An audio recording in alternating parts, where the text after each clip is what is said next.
Ready? Mm-hmm.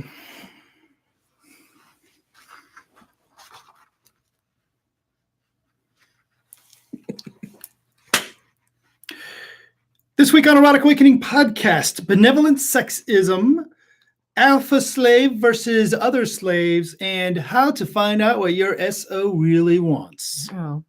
We'd like to thank our latest Patreon supporter, Bold Pleasures. We enjoy creating and recording this podcast, and we hope you enjoy listening as well. When you become our patron, it gives us the chance to apply more energy towards creating. For as little as $1 a month, you can not only support the podcast, but get access to special content. No one's going to be our Patreon. Head over to patreon.com/erotic awakening to take a look at the options. And regardless, thanks and enjoy the show. Welcome to Erotic Awakening, an exploration of all things erotic.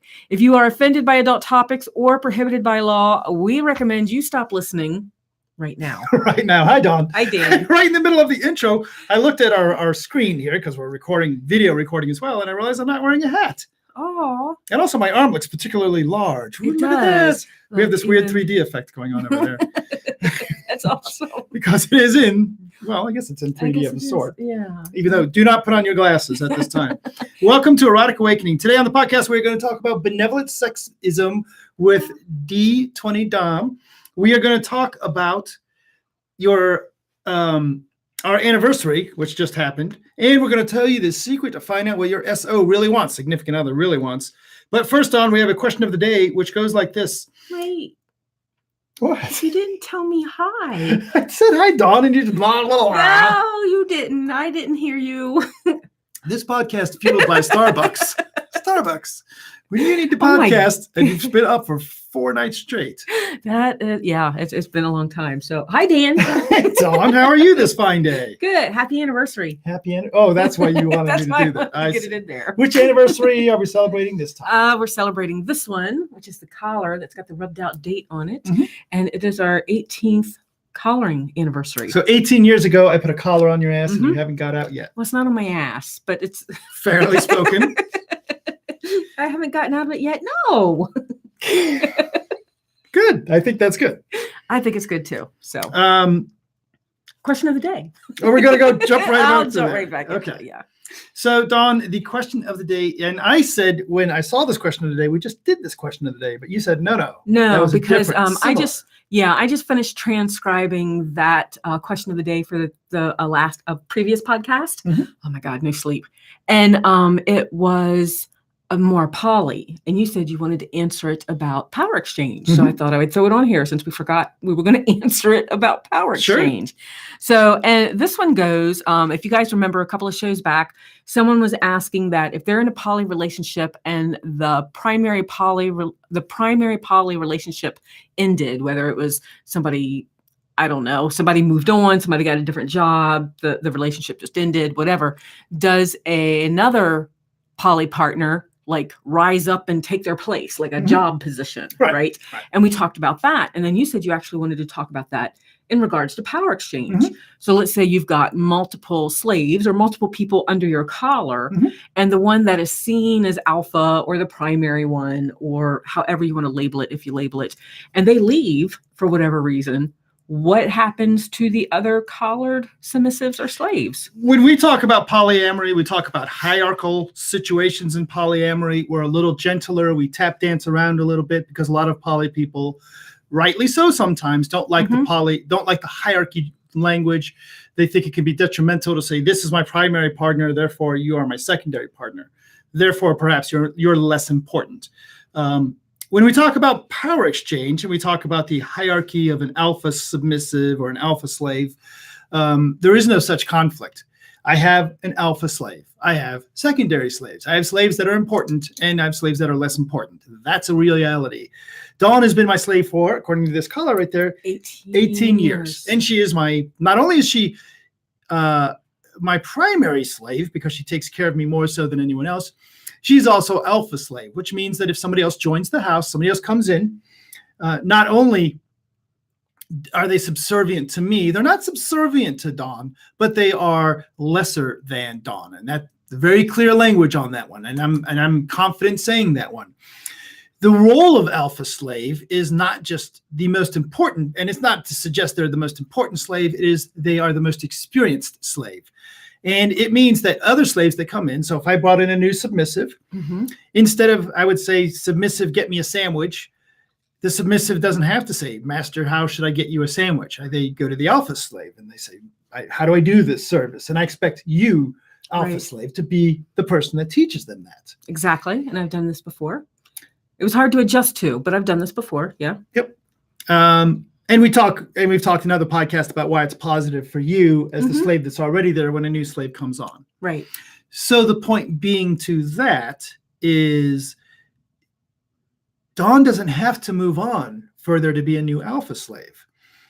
Alpha slave is not time in service. It is the most skillful slave in service. So if somehow I ended up, because you may not be able to fuck with this one too much. Let's say for some bizarre reason, Slave Kirk decided to go into service to me. Okay. Slave Kirk's been around for longer than you are. International slave. Yeah. 20 years ago or something. I don't remember the date. I might say, woo, Slave Kirk, you've got, lots of skills. And I am making you alpha slave. Okay. You say that okay. The look on your face no, does because not suggest it's okay. No, because I can think of a way to fuck with that. Yes, he's got a lot more experience. Yes, he's got a lot more time in, but he doesn't have more experience with you, right? I would still have to teach him how to serve you. There's going to be a difference. Yes. So, but if he picks it all up, you could easily turn him into alpha slave. So, or you could turn him into alpha slave anyway, knock me down a peg and, right? I mean, you've got those options. No, it doesn't feel right. I don't look well at all. No, but you know me very well, because that would really be hard. That was one of the things I was thinking about would be for your growth. What a fantastic opportunity of growth for you would be if I knocked you down to beta or not a non-alpha slave. There's really no other title. There's alpha slave and there's everybody else. Right. So what a great growth opportunity for you that would be. Are you saying you don't want that growth opportunity? I don't want that growth opportunity. Thank you. In reality land, I cannot imagine a scenario where somebody else becomes alpha slave, even a Slave Kirk or the many other wonderful, accomplished, skillful slaves that are out there. But what if I left? What if something happened to me, whatever it is, right? And I wasn't there anymore. Would someone that is a beta slave or not alpha slave automatically move up into alpha? No. Only if there was a situation. Here, look, the real reason you have an alpha slave is because you have a slave. There, I have a visual. See, I have a slave. So if you're watching, you get to see what he's doing. My slave's a blue dry erase marker, apparently. I have a slave and things are going fine. And I decide I want a second slave. And the first slave goes, wow, what's my job now? Because it used to be my job to go get your peanut butter sandwich. And now you're letting new slave do that. Right. You say, all right, slave that already exists. My options are either one, suck it up, or B, you are now alpha slave. So your role is not to go get my peanut butter sandwich. It is to teach someone else how to do that. And that's pretty much what happened to us. Absolutely. Yeah. So when Slave Gem came on board. It was how I took care of you. So it really doesn't, I don't need an alpha slave. I like taking care of my slaves. And that's why I would create an alpha slave. Okay. Most of the time. Also, there's a level of laziness for having an alpha slave. Says, I don't want to fucking teach you how to make me a peanut butter sandwich. Go ask somebody else. I mean, go ask my alpha slave, lesser slave. And there's also part of it. Again, there's a good, I can't say that Slave Gem, Slave Bat, or Collared Submissive Kaya, or anybody else that's been in my collar and that you were identified as alpha slave, I can't say any of them ever felt less than or I hope not. unimportant. I know not. Okay. You know, none of them felt unimportant. They all felt like my impression, and we'll follow up with them and ask them. Or if they listen to the podcast, they'll find out. They all felt the benefits of, oh my God, not only do I have Master Dan, but I have Slave Dawn as well. So it's really a beneficial thing more than anything I would say they've got to feel like that because Slave Bat, even though she's not under your collar anymore, she just helped me and stayed up hours past her bedtime last night, coming in specifically to help me with a silent auction. Yep. Right. So, and she's got things to do, but she helped me with that. Slave Gem still keeps in touch every now and then, sends me pictures of the baby and has me do little rituals and, and things like that. So it's kind of neat. What? That baby still looks nothing like me, right? No. Hey, that is one slave you did not have a sexual relationship with. So that's no, true. That baby does not look like you. Not only did my vasectomy fail, but the fact that I didn't put my penis in her also leaped.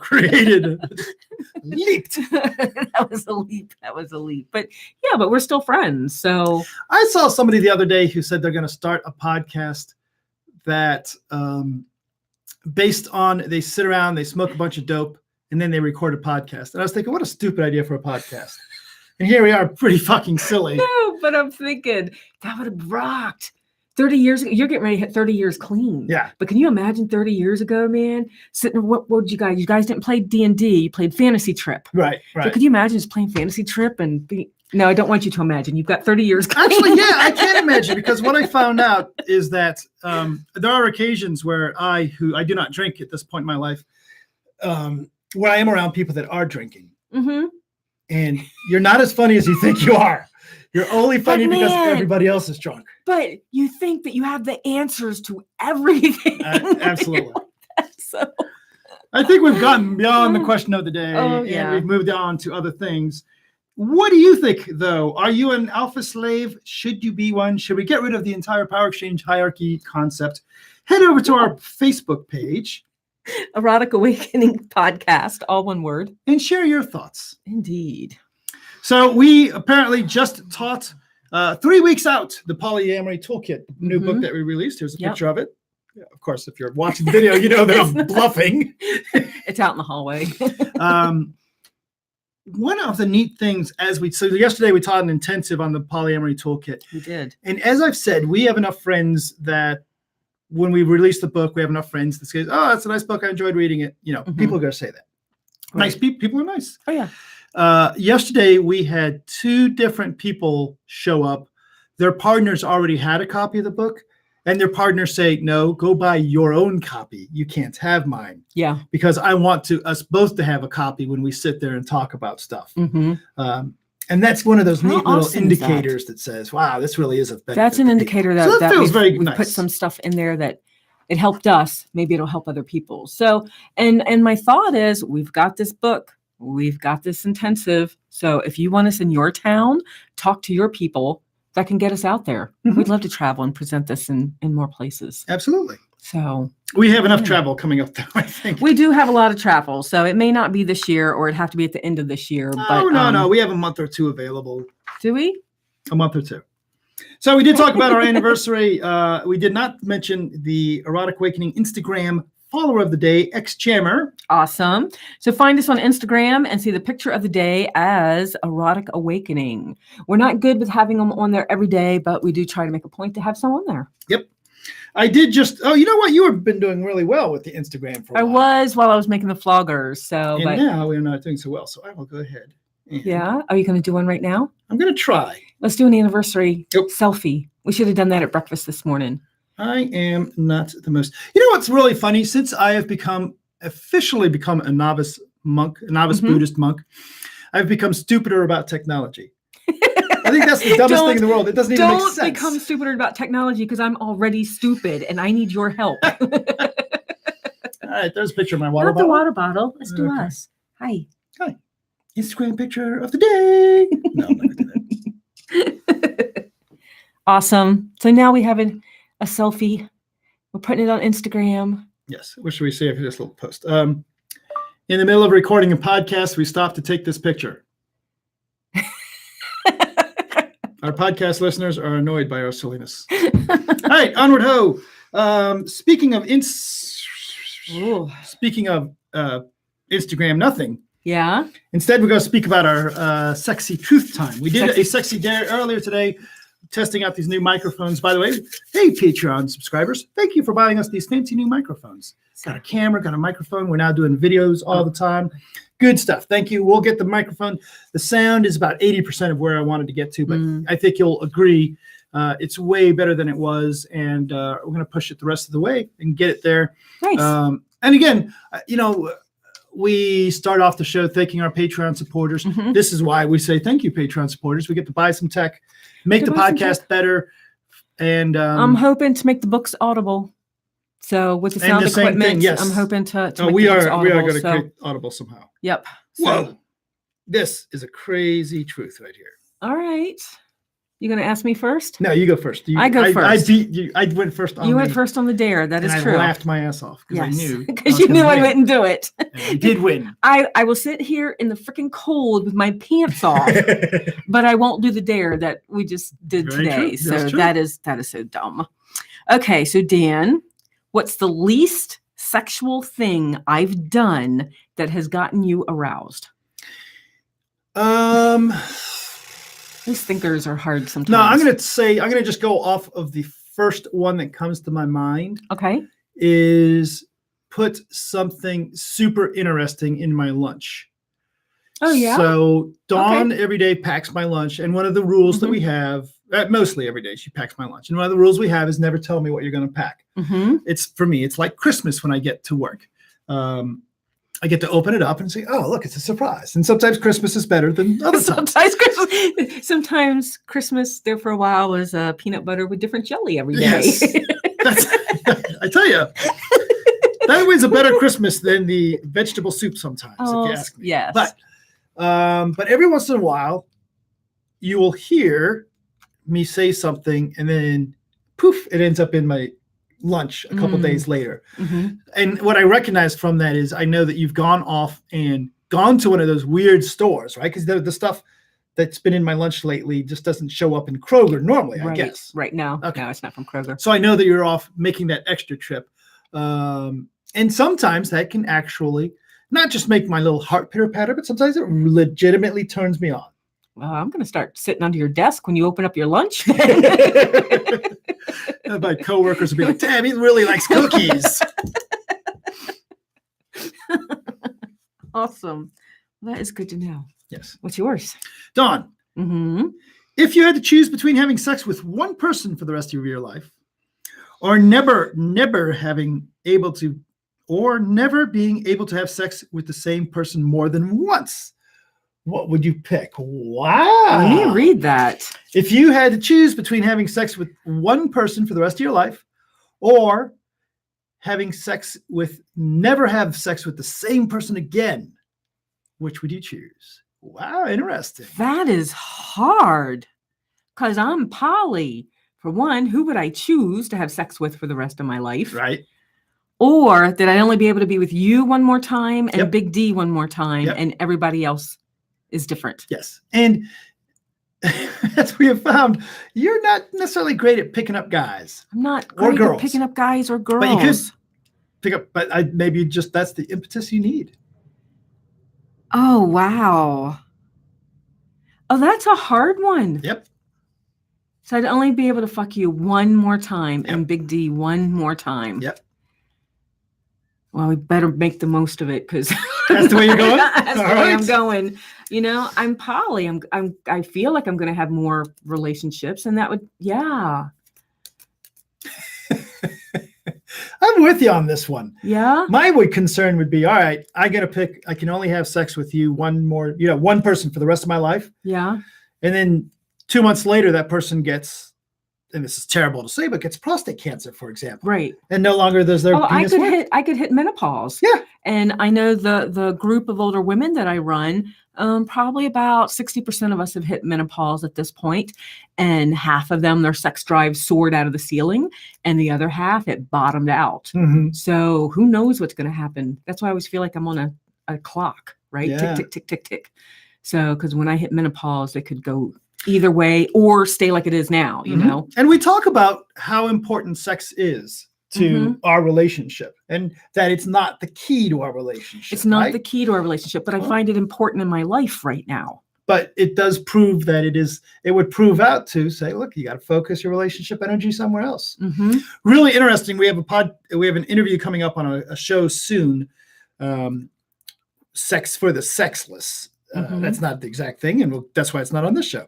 But the idea that how do I re-energize a relationship and bring sexiness back into a relationship that's missing it. So we recognize that, a monogamous couple, this is their reality, right? Right. You are either having sex with your partner and you're having sex with your partner for the rest of your life, or if they lose interest, you're not having sex anymore for the rest of your life. And I actually know of a couple of couples like this. Right? I mean, I can list 2 right off the top of my head. They're in different parts of the country. They're monogamous. No, I can list 3 because the female halves talk to me. What am I supposed to do? I'm in a monogamous relationship. For 1, her husband just got older, not interested anymore. For 2, the second one, brain tumor. Affects his pituitary. So he's not interested in, and hasn't been in decades, interested in sex.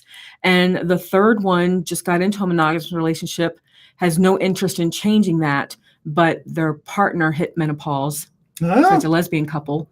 The partner hit menopause and totally lost interest. So I can list that right off the bat. So what do? Neither one's interested in cheating.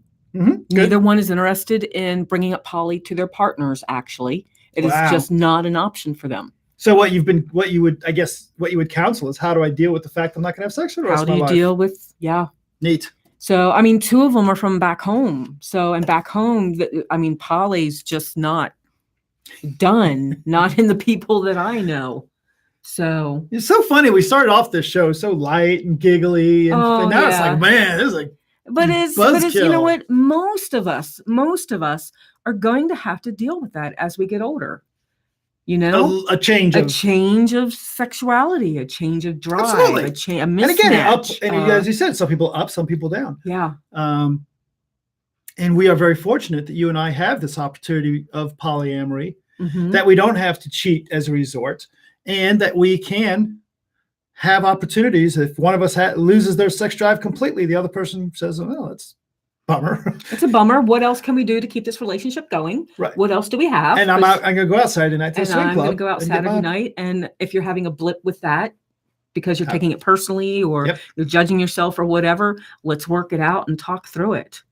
So, but I'm glad we have that opportunity. It has gone from a sexy truth to a sexy, oh my golly. Yeah, but you know what? I bet it's people are thinking about this as they get older. Absolutely. So, and younger people are not. And part of me was getting ready to say, but you should be. And now I'm like, no, just go with it. While you're young, just go with it. There's nothing to worry about. Don't.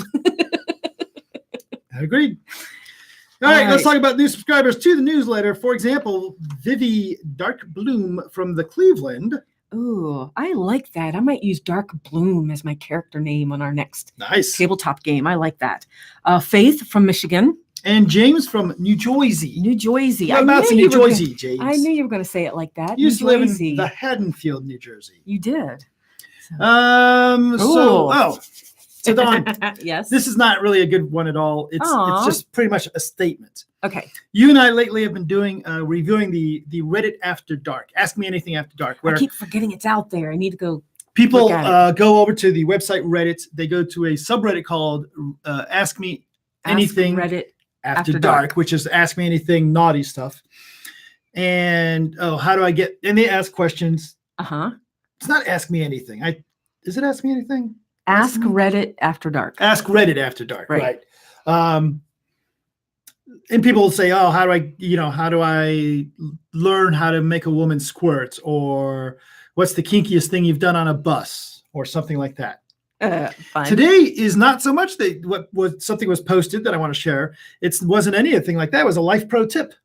A life pro tip? Yes. In Ask Me After Dark. Yes. It was, instead of ask Reddit After Dark if your significant other would like a certain thing, ask your significant other.